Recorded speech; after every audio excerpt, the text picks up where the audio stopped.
আজকে আমরা অত্যন্ত দুঃখ ভারাক্রান্ত হৃদয়ে এখানে দাঁড়িয়েছি। যে বিএনপি জাতীয় নির্বাচনের আগে প্রতিশ্রুতি দিয়েছিল তারা গণভোটের গণরায় বাস্তবায়ন করবে, কিন্তু নির্বাচনের পরেই তারা আমাদের সাথে বেইমানি এবং প্রতারণা শুরু করেছে। তারা প্রতিটি প্রতিশ্রুতি ভঙ্গ করেছে। তারা আজকে 51% ম্যান্ডেট নিয়ে আমাদের 70% ম্যান্ডেটকে তারা খারিজ করে দিতে চাচ্ছে।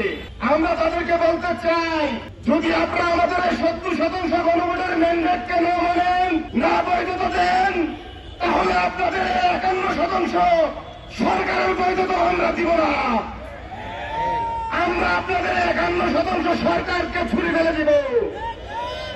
আমাদের স্পষ্ট দাবি, গণভোটের গণরায় বাস্তবায়ন করতে হবে।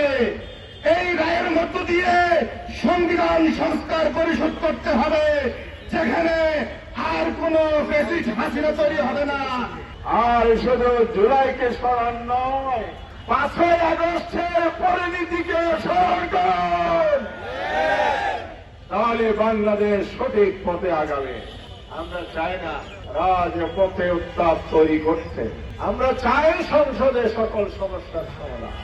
এখানে সরকারের ব্যর্থতা, বিরোধীদেরকে এখন আস্থায় আনতে পারেন নাই, সংসদে ধরে রাখতে পারছেন না, রাজপথে ফেলে দিচ্ছেন। এর উদ্দেশ্য আমরা জানি। আপনারা বাংলাদেশের ভবিষ্যৎ সুন্দর হোক এটা চান না। আপনারা আবার এখানে বাকশালী কায়দায় জেলা প্রশাসন নিয়োগ করে দেশ শাসন করতে চান। আপনারা আবার ফেসিবাদ কায়েম করতে চান।